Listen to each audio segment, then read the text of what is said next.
Today on the Marvel Cinematic Universe podcast, we are discussing Secret Invasion Episode 1, Resurrection. All that and more of that we have no control over.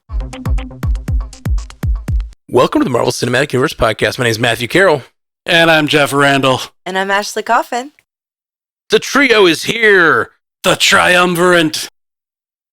Yeah. The trifecta. The Triforce. Finally. I feel like, we have the major movies, but we haven't had a TV show in a while. So now we get to do this week to week, and it's going to be so fun. I know. I think the last TV show that we all did together was Loki, right? Is that true? I think so. Maybe the whole series. I think Ash has jumped on for things. She jumped on for She-Hulk and stuff.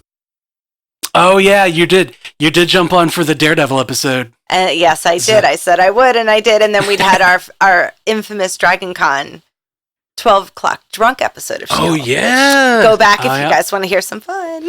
Yeah, it was like, what was it, second or third episode, and we were just drunk in like 8 in the morning. Yeah, we watched it twice, and it was like, early afternoon. Yep. It was so funny. We put it on because we're gonna cover this right away as a trio in the room together. It'll be great. And then we watched it, and we were all like, again? We have to watch that again. Let's watch it again. Yeah. And I was like, who wants shots? Yeah, it was so good. Such a fun time. I think I remember that night. Oh, clearly you don't. That was a morning. Oh. Well, guys, let's get into it. Ashley, you weren't here for the instant reaction, so you kick us off. What did you think of the first episode? Spoiler alert out there for everybody. Spoilers, beep, beep, beep, beep. Beep, beep, beep, beep. That's for news.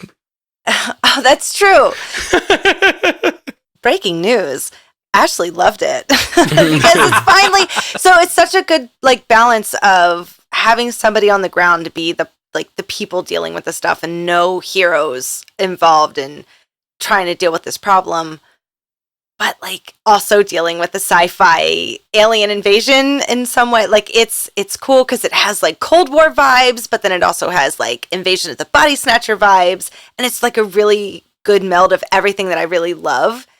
And you could just tell the tone is very what they did for Civil War, and they have the same type. It just makes you feel okay, this is James Bond, M16. We're doing it, but with Invasions of the Body Snatchers and Close Encounters of the Third Kind, because they did homages to them in several shots, when Fury came out of the spaceship, and it was so cool. So yeah, I'm in.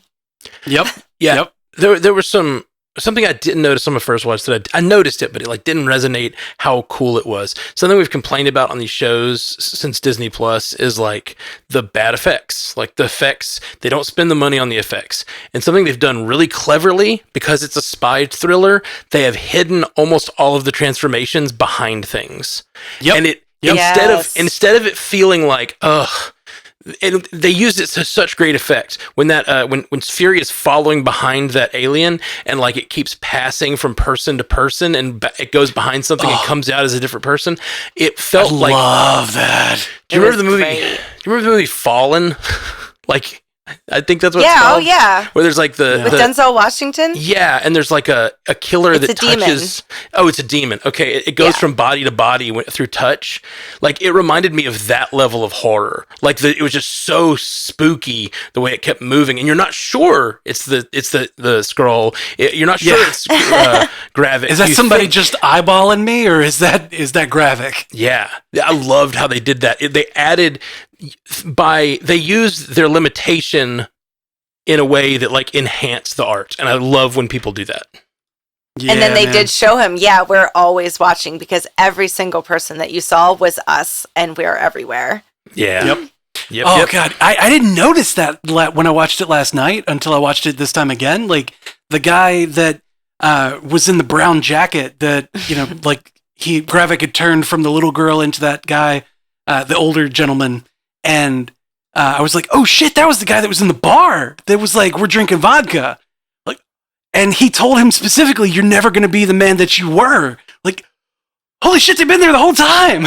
Yeah. Just getting in his head.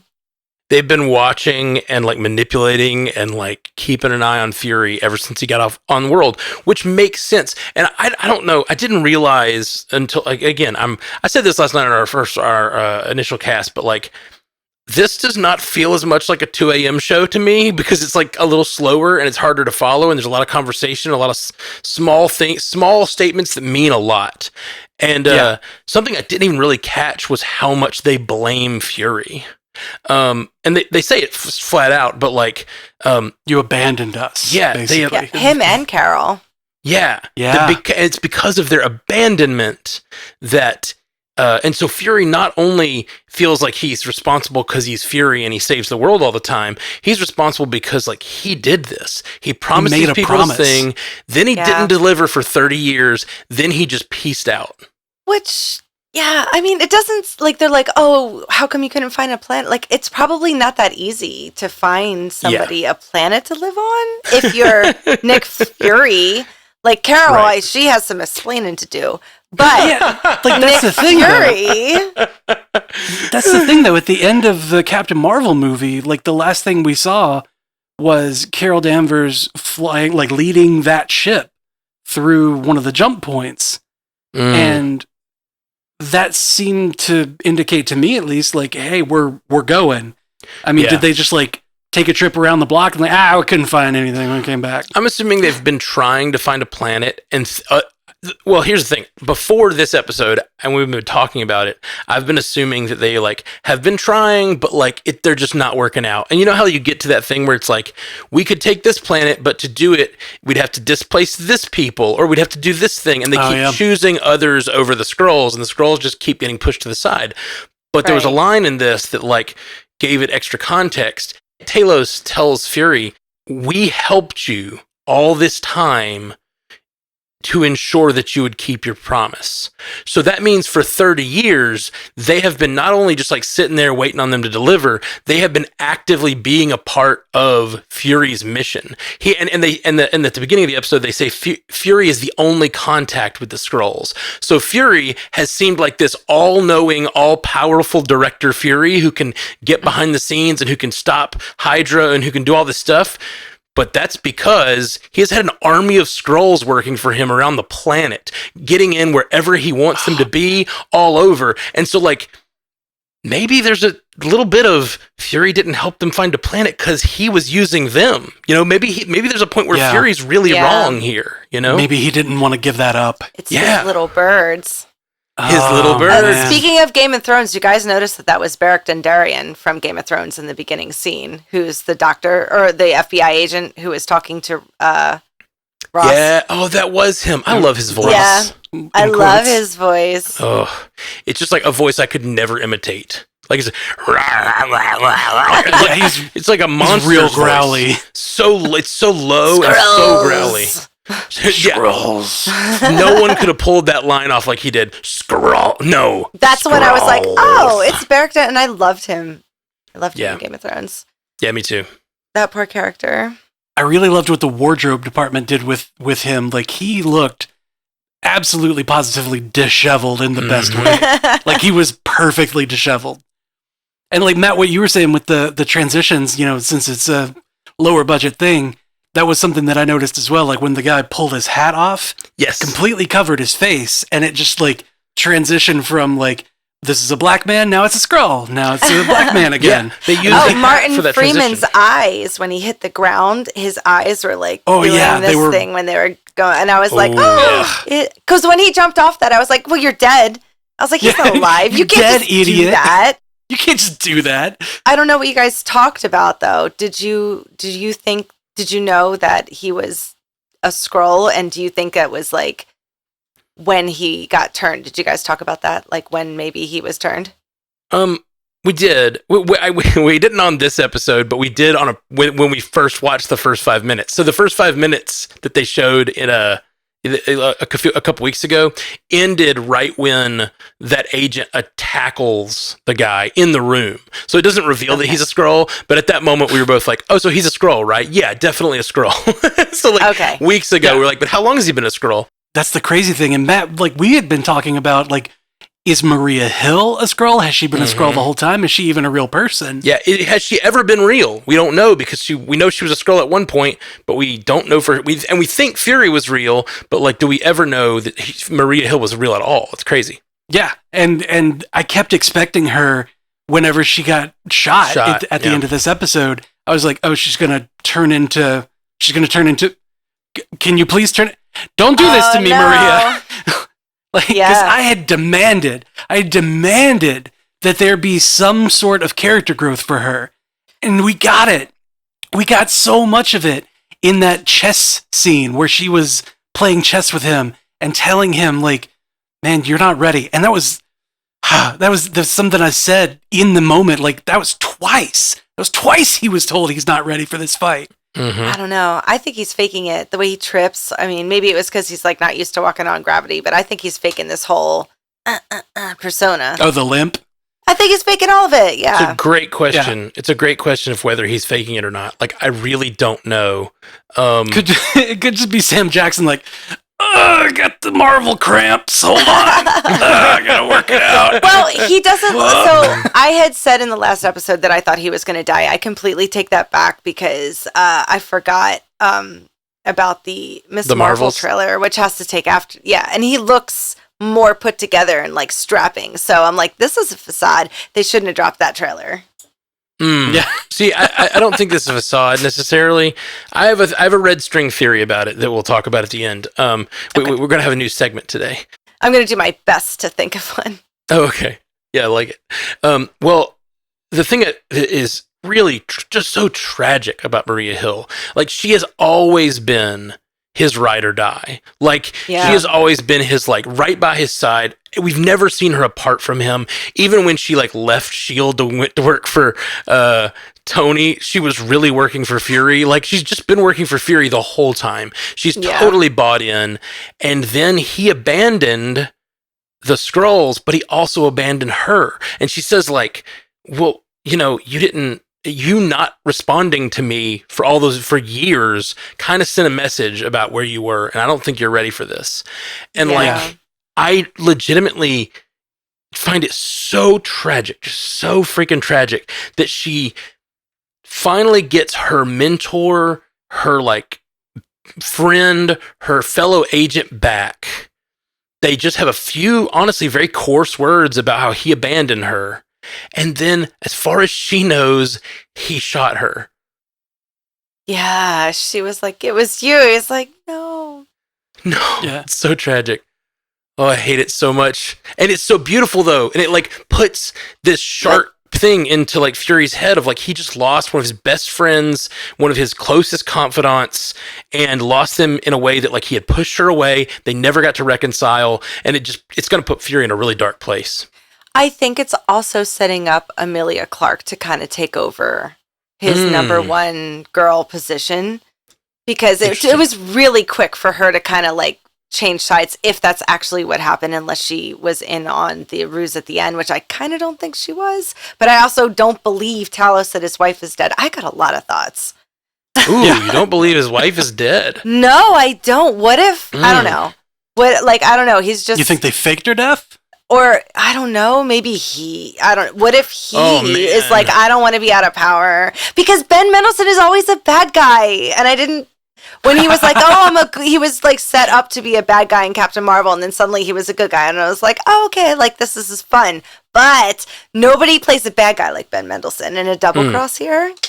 See, and I don't even think it's a bad guy thing. I think he is almost to the point of where the rebels are. Like, he is just as tired. And when Fury shot that Skrull after he begged him not to, he's like, I can handle this. This is my fight. Do not shoot him. Do not shoot him. And he's like, I said no.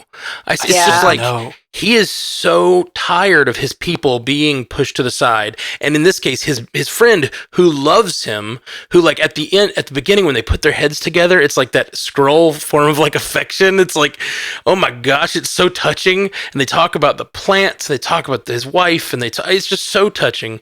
But even the wife said, there's a line where he says, she feared it would take something like this to bring you back. And to bring you back to Earth. Yeah. Well, that's the thing, is like, so the council was saying, like, what do we need to do to get Fury back engaged? And some people were saying, like, we need to trust Fury. That's the Talos thing. And then there's other rebels saying, like, no, we need to start, like direct action. We need to start bombing things. We need to force his hand. We need to force his hand. I love that part of the storyline, by the way, the fact that they're using like, they're saying that it's like radical, you know, country to country wars that are actually the Skrulls doing it so that we just all take each other out so that they can just come right in. That is great writing. Yeah. Genius. I don't know if they mentioned it in this episode, but I think it's pretty clear that they can survive in a higher level of radiation than we can. Yeah, that was so cool. Like, let them live there. What's the problem? Yeah, let them live there. Why would we worry about them having their new Skrullos I love that they didn't say it was Chernobyl because that's a little disrespectful. So they were just like, you see it? You see those two towers? You know where it is. It's in Russia, you know. They're like, we'll take the Ferris wheel out because that makes it very obvious. But These nuclear plants are off the books. We don't actually know where they are. Wink.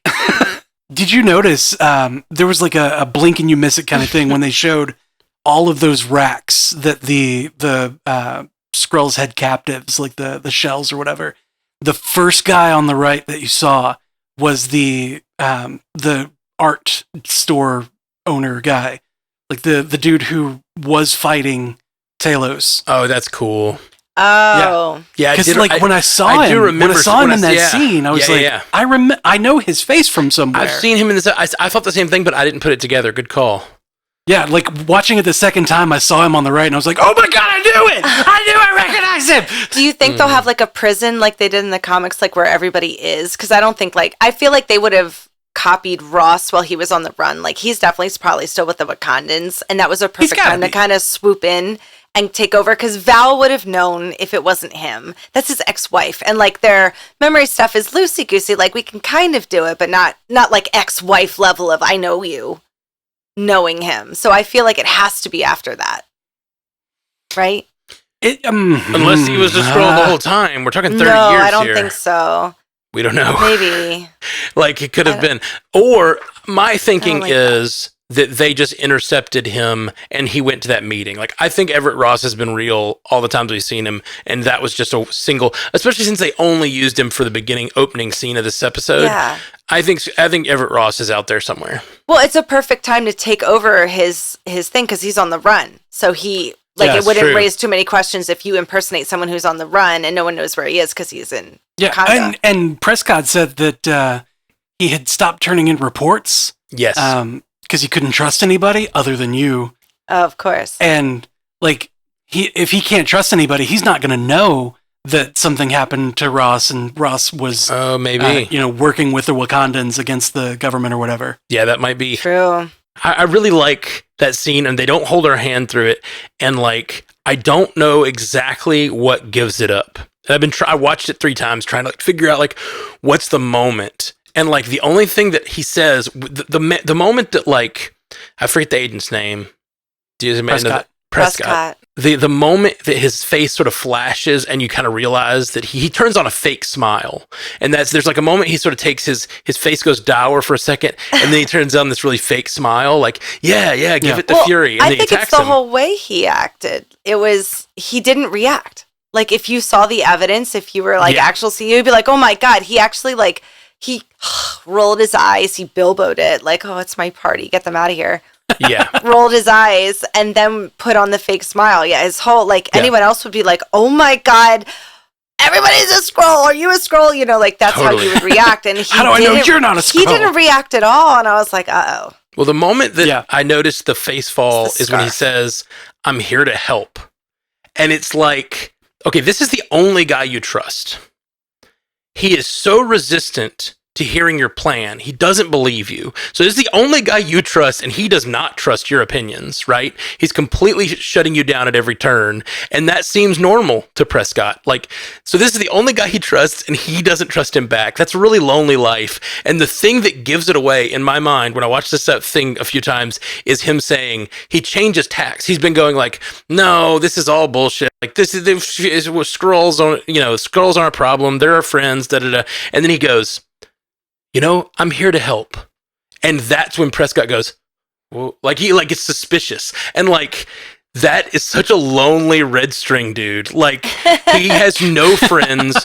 The only person he trusts doesn't trust him to the point that when he says I'm here to help, that's the thing that triggers him to go like, no one would help me. Like, I am so alone in this theory. And, like, I know I sound crazy. And, like, him saying he's here to help, like, yeah, it just was like, I loved that. I loved that so much. You know, the thing that I was thinking of for that moment is when, like, throughout the whole thing, Ross is saying, or fake Ross is saying, like, how, like, all this is just theory. All this is just theory. If I'm going to go, like, Fury's on Saber. If I'm going to bring him down, I need more than just theories. I need evidence. Mm-hmm. And then when he's actually shown evidence, that's when I think that, like, actual Ross would be like, okay, cool, we got good evidence. We see that this has happened. Let's start working out a plan for, countering this in some way. I'll call some people. He'll start generating that plan. But this guy was like, okay, here's evidence in front of me. Let me take this away from you. Yeah, I agree with that. You don't need this, right? Yeah. I think we are, based on how this show starts, since we're kind of talking around that first scene, based on how this show starts, I think someone we have known for a long time is going to end up being a Skrull. Oh, it's going to be Rhodey, and I'm not going to like it. I think it's Rhodey. Rhodey's pretty likely. I know. But he says in the opening monologue, he's like, what if everything you see isn't real? What if you can't trust the information you're receiving? And he says, what if the ones closest to us, the ones we've known our whole lives, aren't who we thought they were? Like, that's in the opening of the show, and it makes me think, like, if they don't pay that off with, like, really breaking my heart, I want them to break my heart. Do me pain, Marvel. Do me pain. Do me pain. I remember how crazy it was in the comics. Like, when they did this, it was like, what, Civil War ran into Secret Invasion? Yeah, it was right after Civil War. And it was like Elektra was the first one. They were like, oh my god, and then they ended up being like, who was it, Spider-Woman? Yeah, Spider-Woman was Varanki, yeah. Yeah, and that was crazy. And then Norman Osborn killed her, and then he became the agent. So what if they do something like that with Ross, where, like, oh, he and, like, Val, they take down the Skrulls, and then is he vice president, or what is he doing right now? They're gonna kill Dermot Mulroney, or whatever the hell his name is. He's gonna die. Secretary. He's Secretary of State. Yeah, they called him Mr. Secretary in Civil War. I don't know. I hope this puts him up into a position to become, like, president. I think he was Secretary of Defense in Civil War. Well, is that what Rhodey is now? Unknown. Possibly, we don't know. Oh, okay. He's definitely some sort of aide to the president. Secretary of Defense would make sense. It's for this new president or whatever. Yeah, this new president. When I first saw him, I was like, I don't trust that guy. He's got that face that I can't trust that guy. Yeah, what's that motherfucker's a Skrull right there. Dermot Mulroney. I've been theorizing the idea that, like, Val is building up to some sort of subversion of the president to put Ross in power. I've been theorizing that. Yeah. And so, like, if they do that exact thing, like you're talking about, and, like, maybe they've allowed a Skrull to become president so that they can be the ones to fight him off and reveal him. After the Skrull invasion is Dark Reign, and that's when all the villains take over, and that would fit perfectly into Brave New World. Is that what it's called now? Yeah, that's right. Brave New World. Thunderbolts. Like, this would feed right into that. And all I want is all the villains to be in control, and I'm like, please do it, please do it, please do it. Dark Reign would be such a cool thing. Like, if the Thunderbolts are the government sanctioned team, if the Thunderbolts are the new Avengers because the bad people are in power, that's the shit that gets my freaking skin crawling. I got all the chill bumps, guys. It's fucking amazing. That's all I want. I think it's looking really good for something like that. And then you've got a bunch of Avengers that are the half of them that are left are ex-cons, and, like, like, they could easily be. I'm just saying, like, from a PR perspective, like, who are you gonna trust? The Avengers that turned on us, like, you know what I mean? Like, sure, they helped in the battle to save the planet, but, like, Hawkeye and whatever, they turned on us during Civil War. Like, they didn't want to trust the government or whatever. Well, that's what's sad about Fury, is that, like, it seems like his trauma is he feels like he put all his cards on this team, and then they failed because they were all inner fighting, and, like, he just can't kind of, like, cope with or he can't trust them now. Like and it's like misplaced. Right. Well, I love what he says. I forget who he says. Is it Sonya or is it Hill that says, I think what you learned from Thanos was that, like, no matter what you do to fight for good, there's always someone more powerful to undermine you. Oh, yeah. That was Steen Sonya. stealing Olivia Colman. Oh, my gosh, Steen she's great. stealing Academy Award-winning Olivia Colman. Just She's so good. chewing up every She scene. ran away. And I'm she so ran glad. away with the scene. I'm so glad she's going to kind of be like his Val, kind of. Yeah. Like, we're friends. I think they dated in the comics, right? Didn't they? It seems like they might have it based on this. Like, Yeah. didn't we used to trust each other or something like that? Like, didn't we used to be we friends? used to work so well together. Yeah, that line. Wink. Yeah, there's no way she didn't know he put that little camera there, by the way. I don't believe that for a second. See, I thought the same thing. The way they were framed in the shot, like having that conversation, I was like, is this real or is this like part of the, is she double agenting the Is she special allowing agent? this to happen? Yes. Yeah. I loved her line. Just it really like sold her character to me when he's like, they extracted me, they extraordinarily extracted me or something like this. And she's like, well, were you not extraordinary? Were you not extraordinary? you must be finally putting it all together. Yes. Well, the thing that like really got me is she was like, you usually are barely scratching mediocrity. It's great. Like, damn. It was fun to see Got them 'em. spy dance too, because like they were both just trying to see how much information they could get out of each other by being, we're being the fakest versions of ourselves that we can possibly be, and it was ridiculous, and it was so well done. You said you think that Fury is faking it, and he says in the scene, "I'm faking it." Like she says, "My guys, 20 years ago, my guys would have never been able to take you," and he says, "I let your guys take me so I could talk to you." Oh, I thought that right away when he was walking around in the town. Yeah, well, like especially with Talos being like, at night in Moscow, you're going for a walk. You're gonna stick out. Yeah. Yeah. Like he didn't want to say like, Nick Fury, you're black, and that's weird in Russia. No, they definitely did want to say that. Yeah, they said that very specifically later. He and didn't I want to loved say that those scene. words, but like that's exactly what he was saying. Well, Yeah. it's just funny that the scene, like, because he says that, and then a moment later, Sonya's like, "It's a black man in Russia. You're either Nick Fury or you're either Nick Fury or a ghost." yeah, exactly." No, that guy was a singer. He sang something famous. I can't remember what. But what he's it was. passed, Only I River. think. And he was into the Communist Party. Yeah. But Oh. I think Jeff was saying he's a ghost because he's dead, right? That's what you're saying. Yeah, That was yeah. the It's joke you're making. either this one black man who would dare come to Russia on any terms, and a ghost. Oh, Like, those are the two options for who this could be. I mean, he Yeah. might as well have just been like, "Come get me!" Like that's what he was doing out there. He's like, "Oh, I'm so alone, walking in I'm vulnerable, Russia." and my eye patch is off, and I'm limping. Get out of here! Or like maybe that limping thing was getting off of being up in space for so long. Yeah, just That's true becoming too. adjusted to gravity again. Yeah, I could see that. but he made such a show of it. He was like, "Oh, Yeah, but who is he showing off for though? Because I don't know, Skrull, Maria Hill." He doesn't know. He knows Yeah. anyone could be a Skrull. Fair. That's how I felt halfway through this. I was like, "It's everybody." yeah. Everybody's Everyone's a Skrull. It is Every everybody. single person on screen is a Skrull.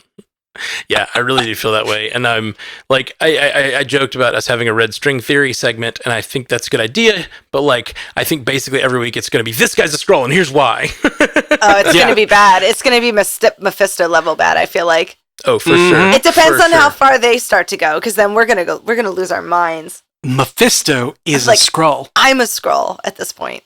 Yeah, or like I am a Skrull. I actually think I'm a Skrull, you guys. Like it's me.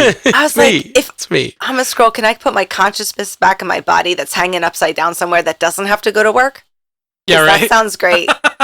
I just want to hang out there for a minute. just put me upside Yeah, down some- and play my childhood memories over and over again. Maybe Let you know? let a Yeah, I'm cool Skrull with that. take over me, please. Like I need to. Yeah, I really let could somebody use else a Take in me my reminder. away. shitty life. Just go do it. Yeah. Can I volunteer to be a shell? You volunteer as tribute. Yeah, right. Yeah. Oh man. Ooh. There are also just like some fun things in this episode that like I really like we're talking about these cool badass, great character moments. I love it. There's also just some great stuff like, what did you get for your midlife crisis shopping spree?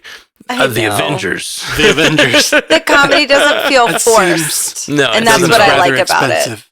Yeah. Oh, I that with that line specifically, I loved how like, they're having like a real heartfelt Yeah. conversation where he's like, "Oh yeah, not bad for 100 and whatever year old," and he's like, "Psh, "I'm not even 40 in human years," and He's like, I'm a hot scroll. yeah, he's like, they're like having like a real conversation about the different like biomechanics of Skrulldom versus human aging, Yeah. like, and then he's just like, and what what did you get for yours? Because you're old. yeah. He's like the Avengers. I love how he's like does a little chuckle. Yeah, it's a really good chuckle. And then later on, I love the other conversation they're having in the house or whatever. And he says like, "Ugly Skrull like yourself," and he's like, No, yeah, I'm considered very good attractive looking. I'm on a my hot world." scroll. He's like, I know lots of hot Skrulls, and you are not one of them.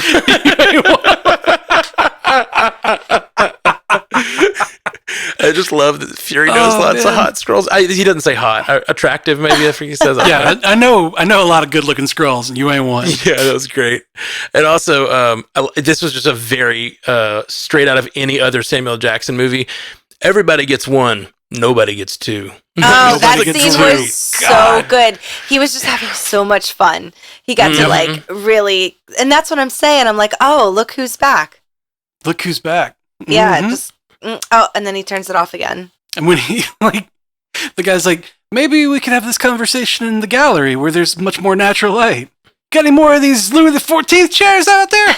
Mhm. That's one of a kind. Comfortable ass Louis XIV chairs. I loved the line when they use a certain term that is an old school term for spy, but it doubles as Yes. as a slur. And she tries to stop him. She's like, "Fury, you can't say that." And he's like, He's "No, like, no, you can't say that." White woman's Instagram. Yes. Oh man. Very funny. One of our listeners asked a couple of episodes ago whether they would finally let someone say "mother effer" in the MCU, and we were joking about how Chris Pratt said the F word, but they did like bring it back how he half said it as he was getting As he was getting snapped. Getting the dusted. Yeah, I thought that was nice. He's like, mother. Mhm. Yep. Loved it. Yep. Oh man. Oh. So good. Everybody's talking about how like you haven't been the same since the blip. You haven't been the same since the blip. You're not ready for this. You're different. Like, yeah, motherfucker, I died for 5 years. Like, Yeah, I lost I no people. longer existed along with a lot of other people, but I no longer existed for a little bit. That'll change a motherfucker. He never got to see Tony again, right? Yeah. Yeah. He never got Ugh. to see Tony alive. Yeah. That's rough. And there's that moment where he's like, "What happened? What happened to you? Why did you leave?" And he says, "I had a crisis of faith." And she's like, "Well, why'd you come back?" "It followed me up there." It's just such a good line. These are like Yeah. classic, just Samuel Jackson delivered lines. They're just so good. Yep. And then there's the line, like, it's just so heartbreaking to me that she died because there's so much unresolved here. She says, and he says, "And I owed it to Talos." And she says, "You sure you aren't talking about someone else?" And I'm assuming she's talking to him about herself. Like, "You owed it to me too, and you didn't come back for me." Oh man. It was that's sad. Their last conversation. Ugh. Yeah. He also he never got to see Nat again. Like, he didn't even get to see her body. Because when she died, she was in a different part of the timeline. She's in a different part of the multiverse. So, like, they can't even, like, bury her body. Yeah. It's terrible. Yeah. Nick's got it bad, man. Bringing it way down. Like, that's why I understand. Like, I get what he's going through. And then he kind of abandoned by Cap, too. Yeah. Mm-hmm. That's what the space station's all about, is, like, that's where they're storing Cap. He's not actually on the moon. He let himself be an old man and die. He never went back to Nick Fury, I don't think. No, yeah, he's in cold storage. I don't believe it. In space. I still think we're gonna get some moment in the future, even if it's like right before Secret Wars or something, where Chris Evans comes back and he's like an old man, and they use that time machine that Bruce did to like de-age him, and he's going to be back for one last fight or something. I think we're going to get him, like de-age him, but add 10 years. Yeah, I hope it's later. Like, yeah, it's not exact science. You know, they did a baby last time. If they get close, I'm impressed. They can do it. Let's start all over with Chris Evans. Yeah, just start straight from the beginning. Sorry, I was watching Extraction last night. Extraction 2. Yeah. It's a lot. Hemsworth. It's a lot of Hemsworth. It's a lot. What are the chances that because this is in Russia, we get some Yelena or some Red Guardian action? If it's setting up for what I think it's setting up for, that would make complete sense for them to show up. Like if we're going to like a Ross takeover. Yeah. Because the room that Gaia was in when she said that I barely made it out, you know, there was somebody waiting for me. That room that she was in looked a whole lot like the room that was in the Black Widow movie, the one in the sky. In his little air station. Okay. In his little air station. Huh. Where, God, what was his name? I don't know. The like main bad guy that she fought against. Oh. Like that room where he had the map and like somebody's daughter. Tiled windows. Say, like, don't forget somebody's don't daughter. Do this to me. People in the chat, what's the bad guy's name in Black Widow? Something Russian. It's clearly something Russian. Ovanovsky. Dracov. Yeah, I remember Red Skull says his name. Dracov's daughter. It was in his Loki office. says it too. Yeah. It was in his office. It was in Dracov's office where those glass panels were that, you know, that same sort of window was there. And I was like, this one's not red. This, like, there's green backlighting on this, but this reminds me a lot of his office. In fact, like, all of this aesthetic pretty much reminds me of his office. I guess that makes sense since he's also Russian, and that's probably what like Russian military compounds look like. They all have the same interior designers. Yeah. So how about we talk about the villain a little bit, Gravik?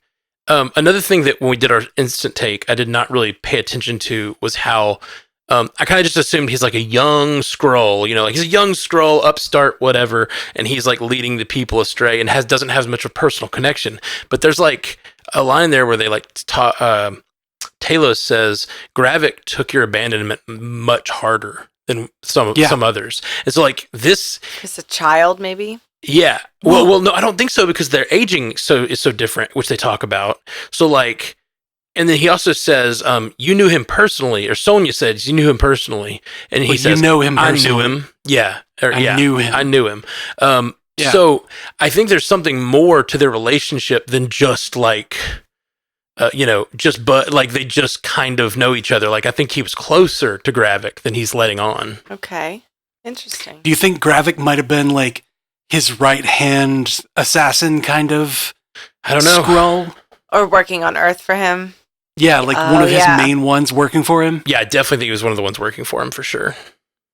I just don't know how, and it seems like they had a close relationship, and as he said, he took the abandonment much harder than others did. And then he started this whole thing. I think that's going to make the character interactions between them way more interesting than I was kind of originally thinking it would. It would have been a little heavy-handed, but it would have been real good. Like when he pressed the button, like when he just like held up that thing and pressed the button, blew up the square. If he was just like, "Hey, Dad." Yeah.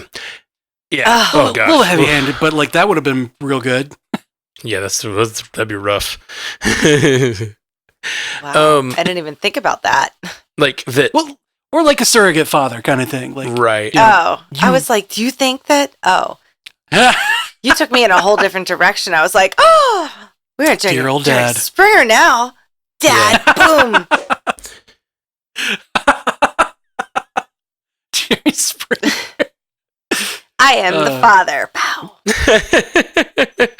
You are the father. You are not the father, and like Nick Fury celebrates or whatever.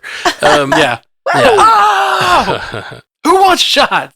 So this whole thing with Talos is the other thing that really like is motivating me through this show. I think like the thing that's like really I'm loving this idea that he's like mercy is his weakness, you know? Yeah.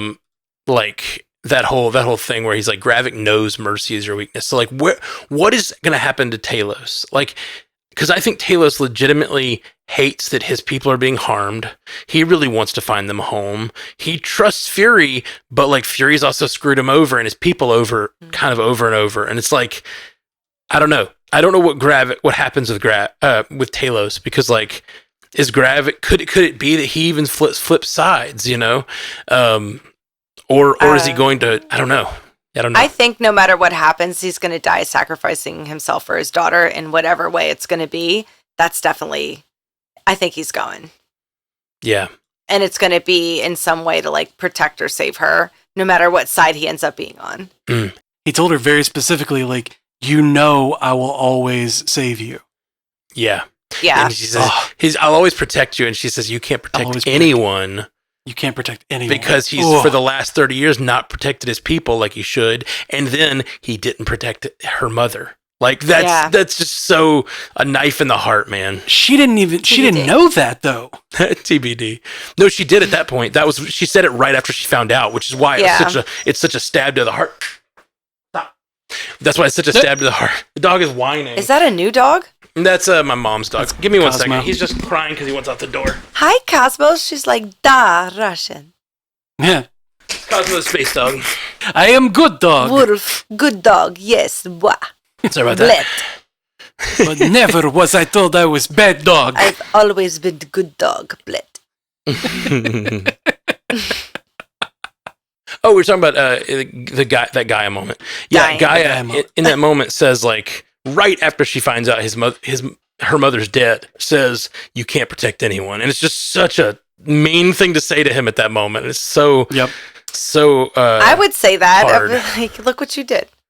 Look what you did. Because he just blamed it on her too, kind of, because he said it was the people that he said you were working with them when you were working for him while he was killing your mother or whatever.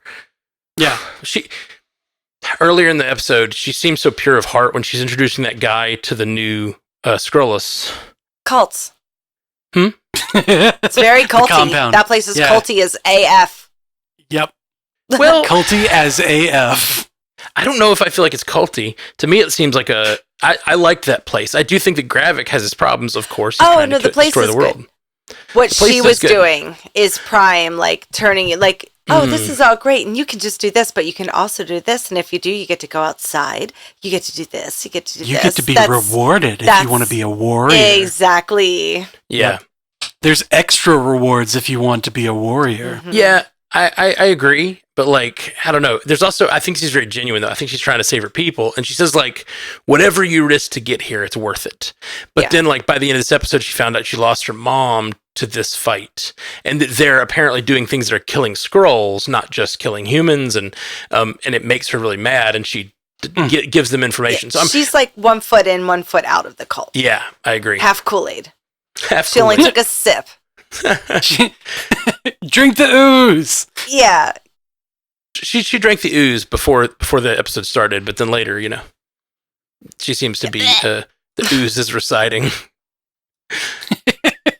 He also has that moment where he says, "This is your last warning," and she says, "That's what you always say, but there's always another." And like, there's always another. That makes me really scared for their relationship because, like, I don't know, like from a screenwriting perspective, like the reason you say that is like maybe Talos will have to make that shot sometime, you know? Yeah, he's going to have to make that shot on her. Exactly. Yep. Like that scares me. And what does that do to his character? It's just, ugh. Yeah. I was thinking about this when I watched it again. The reason behind the warriors staying in their human shell form, whatever, in universe, it's to keep them from being so easy to suss out that they're not human, you know, by human and Skrull alike. Mm-hmm. But I think it's just a budget thing. Like, we don't want to show a bunch of Skrulls all the time. Yeah. No, that was so smart. Oh, the makeup department was like, the only ones that are going to be outside of this little area where we very rarely go are going to be the ones that are actually people. And it's mostly the people in the background that are Skrulls. The non-warriors are the Skrulls in the background, and the masks don't have to look as good. Yeah. Yeah. Yeah, if you ever watch those Walking Dead documentaries where they talk about there's like 3 different versions of the makeup. They do like full zombie makeup, kind of like half-assed makeup, and then they do like just like a mask over their head or something, and it looks terrible. But when they do the big groups, they keep them organized. They push those to the back, and so like you don't notice, but it's really funny. When you see them up close, it's really funny. Yeah, I definitely have in my notes. I go, saving on the makeup department. Mm-hmm. That's really good. Smart. There's a lot of cool stuff. They're really smart. Really, really smart. You know what? For Talos' character, I really liked how he's disguised when you first meet him in the episode. He's that other person chasing Everett Ross, and I really liked that when Everett Ross falls. This is going to be a show I'm going to want to rewatch, is I guess what I'm getting at. Because when he falls off that and hits the ground, there's a look on Talos's disguised face. It's the other actor, and he goes like, oh, like it looks like it hurts him that he just, like the Skrull just hit the ground and splatted. You know, he looks really hurt that he just hurt someone. Yeah. He didn't actually do anything. Another one. Exactly, yeah. He just wants to help everybody. Well, he could have called out. He didn't have to be like... He was really on his heels. I might have tried to jump over if someone was chasing me like that. You know? Maybe he needs to take his 10 down to a 4. Maybe give him a little more space. Like a little space if you don't want him to do what he did. Yeah.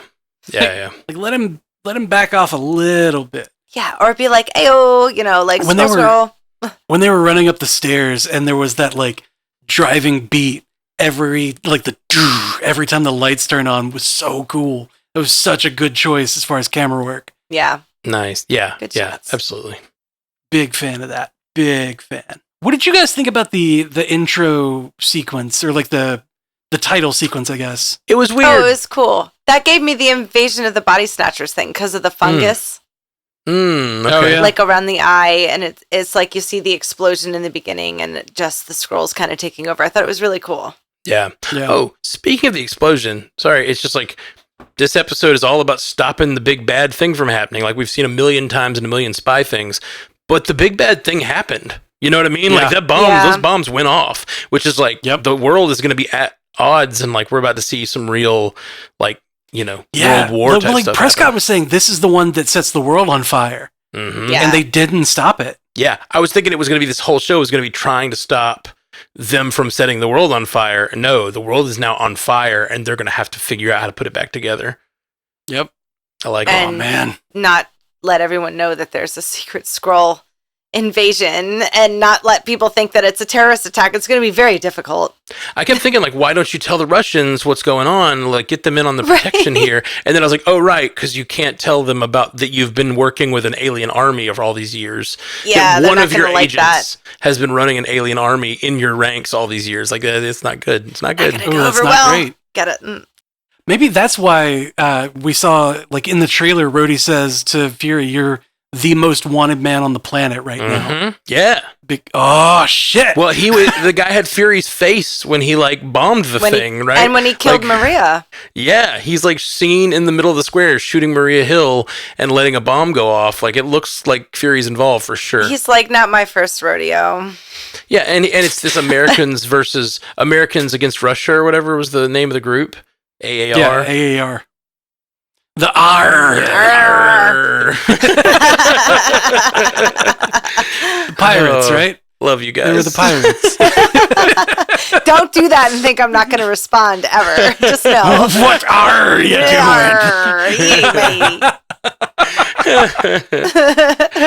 Oh my goodness. Okay, you want to hear my red string theory for the week? Yeah. Okay. Red string theory is our new segment. We're going to do it for at least for Secret Invasion because I think it'll be fun. And it's just a theory that is bonkers and probably not true, but like I see some evidence. It's absolutely true. I'm going to go ahead and say that right now. Nick Fury is a Skrull. The way that he interacted with Talos when he first arrived, the head touching, of course, like that's a Skrull thing. Like then when he asked about the plant, he said, "Is that from home?" Instead of saying, "Is that from is that from Skrullus or whatever?" He says, "Is that from home?" From your home. Yeah. He doesn't say from your home. He says, "Is that from home?" Yeah. Well, I mean, like, he didn't say your home. He could have said, "Is that from your home?" Exactly. He just says, "Is that from to home?" separate it. The Skrulls touching heads. I also think it could be a powerful, like, if for a while he's been a Skrull, maybe since forever, but at least for a while, maybe since we met him in Avengers even, it would fulfill that thing from the very beginning of the episode, someone you know for your whole lives. And there are people who've been watching these movies their whole lives. You know, there are like 13-year-olds or 15-year-olds at this point who've been watching these movies their whole lives and know Nick Fury. And how like mind-bending would it be if you find out this guy who's been there since the first movie has been a Skrull all along? I hate it. Why do I hate it? I hate it. Everybody that were like, "Oh, I think they're a Skrull," I hate it so much. But no, I hate this one more than all of those. But no, I mean, not. Oh God, that would mess me up so bad. It would exactly. Like, I want this show to mess me up. Mess me up, Marvel. But it's not just. It's gonna mess everything up. No, I have a real sadist relationship, or no, a masochistic. Wait, what's the one where you like to be hurt? Masochistic. Yeah, I have a real masochistic relationship with Marvel. Masochistic? I'm very masochistic. You're masochistic.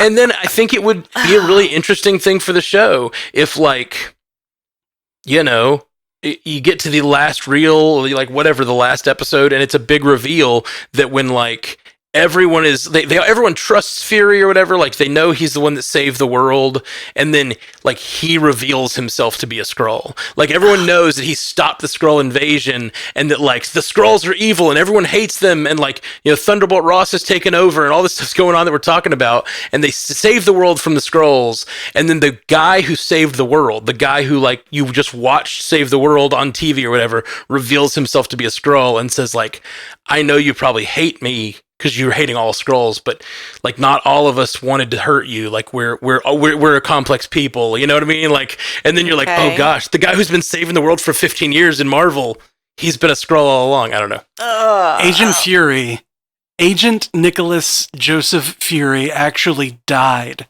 of that cat scratch, of the Flurkin scratch, and was replaced by a Skrull. Okay, if they do it like that, that's fine. That's funny. That's pretty funny. But any other way... Yeah, I like it. Any other way, it's gross. I hate it. Makes my skin feel weird. I believe they call those chill bumps? Goosebumps? Goosebumps. Oh. Every episode from now on that we do has to be in Russian accent because they are in Moscow.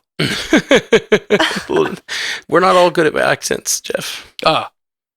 Well, it's time to practice. It is practice the time. I can do an Italian one. Oh. How many people we're going to... No, Jeff, stop setting us up to offend people. Sorry. You do them right, and me and Matt are like, that's like a spicy meatball.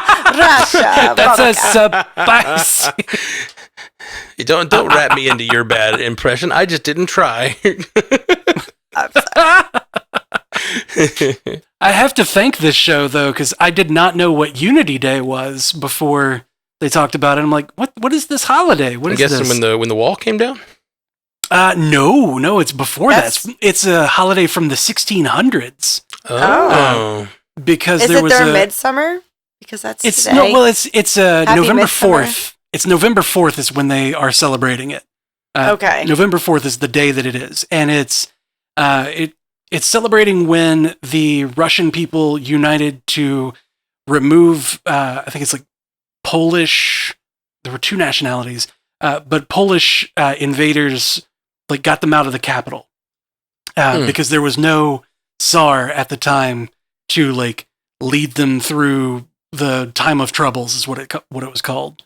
Okay. So cool. the people of Russia unified and got those invaders out. I don't know why people just don't do that more. You know what I mean? Unify and unify and stand up. Stand up. Stand up, baby. Standing up could be taken or leaving, but yeah, unify. Unify. I like sitting. I love sitting. Can we unify on the couch? Sounds like you're asking me on a date, Jeff. Oh, was it not? Do you guys want me to go? Now that we're alone. Something I thought we could also add to our like full reviews is like canon things that were added to canon. We've kind of touched on all these, but like things that were added to canon. Skrulls that remain human are better at fooling other humans. I guess they get used to it, or they get better at being a human. That's cool. They're better at fooling Skrulls and humans. They fool themselves in the comics when they do it for too long. They don't remember what's what, and that was like a whole big deal. They're like, "No, I'm Jean Grey," and they're like, "No, I'm Jean Grey. You're the Skrull." Right. And they're like, "What do you mean?" And they're like, "You have to go live on another planet, or I'm gonna like take you out." And that was a whole thing. And then there was just this like random people in the multiverse and planets that were Skrulls of other people who couldn't turn back because they didn't think that they were anything but that person. They didn't remember it being anything else. That's interesting. I don't remember what was the method that they used to like replicate the powers of people who were like Jean Grey, like who were mutants or whatever. I remember it took like a long time, but it was only the Super Skrulls who could really do it, and then they had to like completely acclimate and use the thing on themselves that they're like the brain thing to like slowly figure it out, but they couldn't do it for a really long time. But there was only a small set that could, and those were Super Skrulls, right? I think so. I'm only not the sure. Super Skrulls could do the mutant powers. Okay, pretty sure. Right in if I'm wrong. Yeah, well, I'll Google it after this, but you know, I remember it was like a process. Oh God, I do not. It's been a long time. Yeah, but that was the problem. They were like, "Oh, we can be them, but not for long." Didn't they start like having them be like half breeds on Earth? Like that's what I was thinking. Maria Hill might have been like one of the children when they were born because they wouldn't turn back into Skrulls if they were killed. Oh, gotcha. Ooh, yeah. Okay, another canon addition is that they call the humans they're using shells. That was kind of cool. Yep. Another one is that they are in some way taking the minds of the people. We've theorized about this, and Skrulls do it in comics some, but they actually took the minds of the people so they can infiltrate even better. They can do that in the comics. Yeah, in Avengers Earth's Mightiest Heroes, they didn't like touch the person that they were replacing. They did this thing where they like stood with their arms up kind of near the person they were replacing, and then there was like this column of light that went over each one of them, like and it was like, brain transfer! That's not sillier, but it feels sillier. It is much sillier, but like, when the guy touched and they said, like, now take his mind, and he touches the dude's head, and you see his fingers change color, and are like, you know, purple light look like it's, I guess, drawing out the mind, and like his eyes glaze over, like, super cool effect there. Super cool effect. That's super cool. Super cool. And the last one I have here is that Skrulls have longer lifespans, which I don't think we knew before this. I mean, we might have from comics, but not in this universe. And we didn't know that they were immune to radiation. That's true. Which I don't think they mentioned. They just hang out in radioactive places. So Maria Hill said specifically. Oh, did she say it? Skrulls are immune to radiation. I missed that both times I watched it. Because I remember they talked about that in one of the featurettes I watched before the show came out. But like, I didn't hear him say it on the episode, so I thought they were just like not holding our hand or whatever. That's why I thought it was Chernobyl when they showed it. I was like, oh, yeah, that makes so much sense. That is what led to the like they're staying in a nuclear facility or an ex-nuclear facility. Gotcha. As Maria had the little pad that was like 3D computer, and she was like, Skrulls are, as you can see, immune to radiation. Yeah. Just in case you needed to know that. Yeah. We got a few feedbacks. Y'all want to go through them a little bit? Sure. Waterfall Angel says, Red String Theory, Fury is an LMD. Everyone keeps saying he's been different. She wrote that in way before I said Fury was a Skrull. So, what's the LMD? LMD is life model decoy. Oh. And the thing that Fury is absolutely known for. Yeah. In the comics, he made Maria Hill make a whole bunch of them when he was like, the Skrulls are here, you got to make a whole bunch, and if you even send something, girl, you send one of them out. Yeah. Yep. Okay. Yep. And then VB Marvel fan says, since Harrison Ford is the president in the next Captain America, we will totally see this president as a Skrull in this series, right? Then we get to see Rhodey jack him up. Ooh. So Harrison Ford's the president in the next one? Yeah, he's Ross now. Yeah, Ross is going to be the president. I knew that he was Ross, but I didn't hear that Ross was going to be president. Yep. Yeah. I feel like they're announcing stuff that they shouldn't be. Yeah, like that would be a really fucking big reveal. Yeah. Huh. So I do think because of that's what's informed some of my theories about like Val and stuff, because like I think she is working behind the scenes to eliminate this president so that Ross can step in. I think so too. That's my theory. Dark Reign, here we come. Dark Reign. Move over, young Avengers. Blech. Let's do it, villains. In the comics, you guys have told me this in the past. I think you told me this, Jeff. Thunderbolt Ross has nothing to do with the Thunderbolts. Like those names don't have anything to do with each other. Right. But I think that's confusing, and I think it makes total sense that if they're creating the Thunderbolts and they already have a character named Thunderbolt Ross, just make that that connection clear, you know? Yeah. I'd be fine with that. Yeah, I think it totally works. Spark Sam says, do we already have some idea about what Sonya is really up to? Oh, I think she's very clear that she's going to be there to stop this problem, and she's probably going to take out as many Skrulls that get in her way as possible. Like, she seems like the person who's like, well, I have the capabilities to eradicate this problem. And it's starting to become a problem, so TikTok. That's why I like her. Wait, does he know? I can't remember. See, now I'm blanking. But like, do they talk about the Skrulls in that scene, or do they just talk about? No, they didn't. That's the game that they were playing. That's why when she said it after he put up the camera, I thought that was like, for someone who's supposed to be such a good like spy to not know that the spy of spies put a camera in your place and to loosey-goosey talk about the Skrulls like that with that guy, I thought was kind of ridiculous. But if we need to move the plot along, that's fine. So she does know about the Skrulls, but she didn't admit it to Fury. Okay, correct. So she knows, and she doesn't know he knows. Yeah. Okay, got it. I think. Yeah. Okay, that's all the feedback. Any last thoughts, guys? No, I'm excited. Look how much we had to say about episode 1. I know, right? I know. And we are like we did a whole episode last night, like 30 minutes long, and I don't think we really repeated ourselves. Like it's a lot of stuff. Yeah, no, not at all. Because that's like, there's no way for me to like get home, watch the show, and then listen to what you guys talked about, which I wish I could. Maybe you guys send me like cliff notes so that I know what you guys talked about. Yeah, we'll take meeting minutes for you. Just real quick, to somebody take minutes, and I'd like it sent to me with an important, the important mark, so I don't miss it. Yeah, mark it as urgent. We'll mention it if it's like, oh yeah, we kind of thought about that last night. But like last night, we talked about a lot of these things, but sort of like in different contexts. Yeah. The 2 a.m. watch is so interesting because it's like my mind isn't working as well, so I'm like kind of watching it, but I'm like not taking in all the subtlety that I did the second watch.